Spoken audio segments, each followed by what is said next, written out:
ఇప్పుడే జీ5 app download చేయండి. చూడండి మీ ఫేవరెట్ టీవీ షోస్ ఎప్పుడైనా ఎక్కడైనా. ఈ ఫోన్ తీసుకుని అవుట్ హౌస్ దగ్గరికి వెళ్దాం. వాళ్ళకి తెలియకుండా చాటుగా ఉండి సత్యవతికి ఫోన్ చేద్దాం. ఆ అవుట్ హౌస్ లో ఉన్నది సత్యవతి అయితే మనం ఫోన్ చేయగానే లిఫ్ట్ చేస్తుంది. ఒకవేళ సత్యవతి కాకపోతే మన ఫోన్ రింగ్ అవ్వదు. ఆ కాజల్ వాళ్ళ అమ్మ కూడా లిఫ్ట్ చేయదు. Right? Correct Trisha. Out house దగ్గరికి వెళ్ళి ఫోన్ చేద్దాం. పొరపాటున వాళ్ళు కానీ ఫోన్ లిఫ్ట్ చేశారో మన అవుట్ హౌస్ లో ఉన్నది కాజల్ ఫ్యామిలీ కాదు, సత్యవతి ఫ్యామిలీ అని తేలిపోతుంది. పదండి.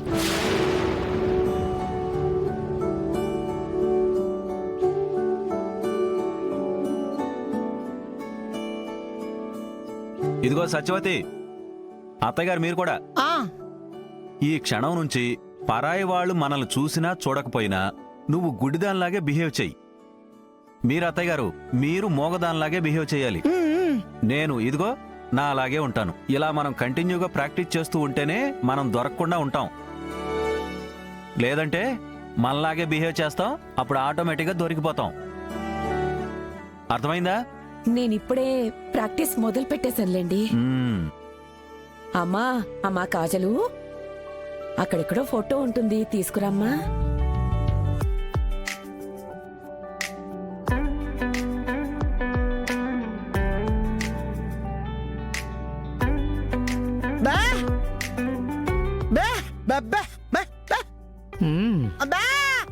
రారా బంటి, ఇలా రా.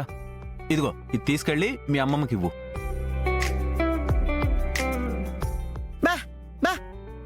అబ్బో, ఏమో అనుకున్నాను. అమ్మమ్మ ఇద్దరు పర్ఫార్మెన్స్ ఇరగదీసేస్తున్నారుగా.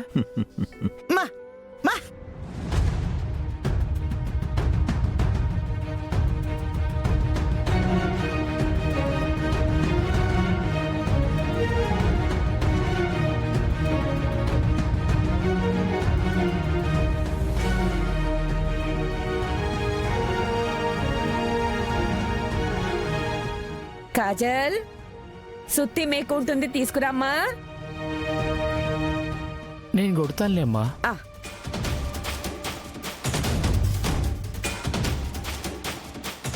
ఏ త్రిష, వాళ్ళను అనవసరంగా అనుమానిస్తున్నామే.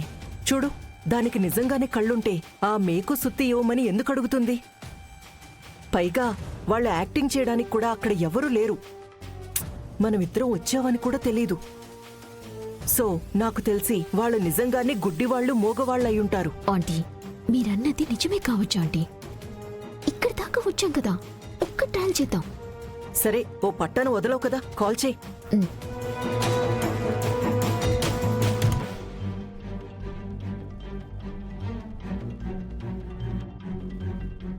త్రిష, రింగ్ అవుతుందా? రింగ్ అవుతుందండి. మరి ఫోన్ రింగ్ ఎక్కడ వినిపించట్లేదే. ఒకవేళ సైలెంట్ లో ఉందేమో. అది నిజమే, చూద్దాం.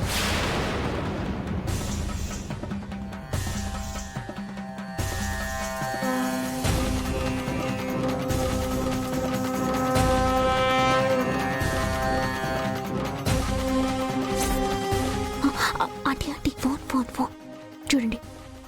ఫోన్ సైలెన్స్ లో ఉంది, అందుకే ఈ ముసల్ది ఫోన్ తీయడానికి వెళ్తుంది.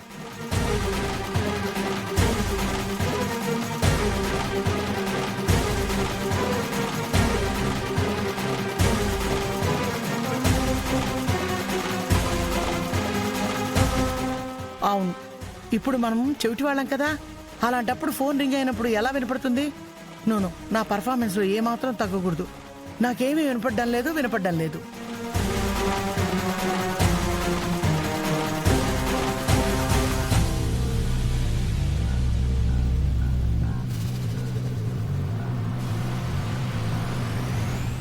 నీ బొంద చూడు, అక్కడేదో వస్తువు ఉంటే తీసుకొని వస్తుంది.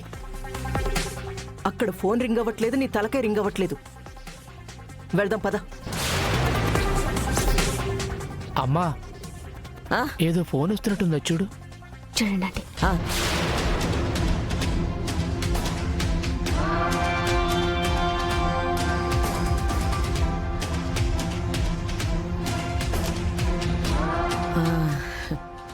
ఏమో అనుకున్నాను. నేను కూడా గుడ్డిదానిలాగా పర్ఫార్మెన్స్ ఎరగదీస్తున్నాను.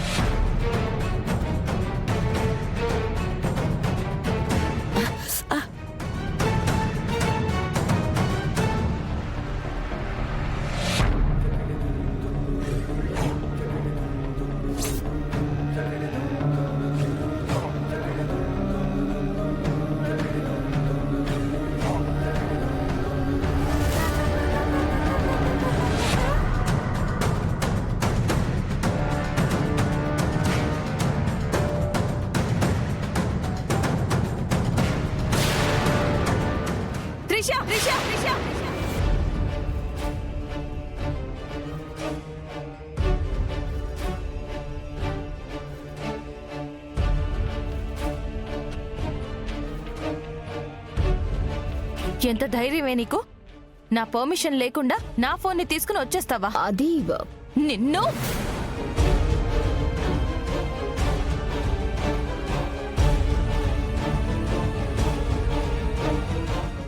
అమ్మా, ఆ సుహాసిని త్రిష కిటికీ దగ్గరే ఉన్నారే. కొంపతీసి వాళ్ళు మనల్ని గాని చూసారా?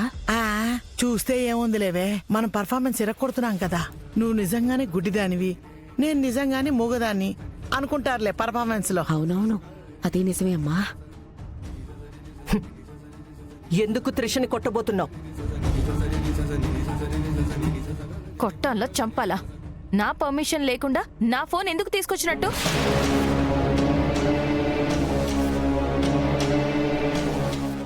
నేనే తీసుకురమ్మన్నాను. అత్తయ్య గారు, ఎందుకు అత్తయ్య గారు? ఆఫీస్ గురించి మేనేజర్తో మాట్లాడదామంటే నా ఫోన్లో ఛార్జింగ్ అయిపోయింది. వెళ్ళి మైథిలి ఫోన్ తీసుకురా అంటే నీ రూమ్కొచ్చిందంట, నువ్వు కనిపించలేదంట. దాంతో నీ ఫోన్ తీసుకొచ్చింది. అవునా? ఈ మాత్రానికే ఇంత రాద్ధాంతం చెయ్యాలా? అయ్యో అత్తయ్య గారు, మీరు తీసుకురమ్మన్నారని తెలియక ఆవేశపడ్డాను. ఇప్పుడు తెలిసింది కదా మీరు ఈ మధ్య నా ఫోన్ కూడా తీసుకురమ్మంటున్నారు అని. ఏదైనా అవసరం అయితే డైరెక్ట్గా నన్నే అడగండి, నేనే ఇస్తాను అత్తయ్య గారు. అంతేకాని ఈ త్రిషాని మాత్రం పంపించకండి. దీన్ని చూస్తేనే నాకు ఒళ్ళు మండిపోతుంది అత్తయ్య గారు.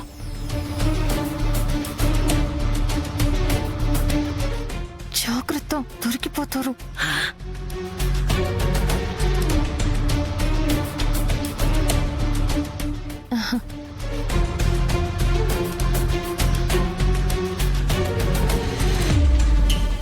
ఆంటీ, ఆ మైత్రిని గమనించారా?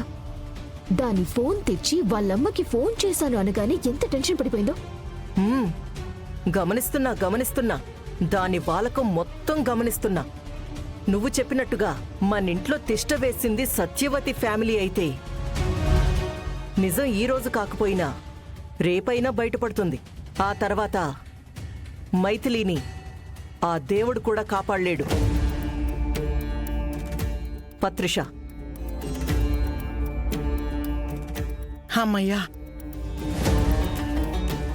ఓర్నైనో, ఆ త్రిషకి మన మీద డౌట్ వచ్చేసింది.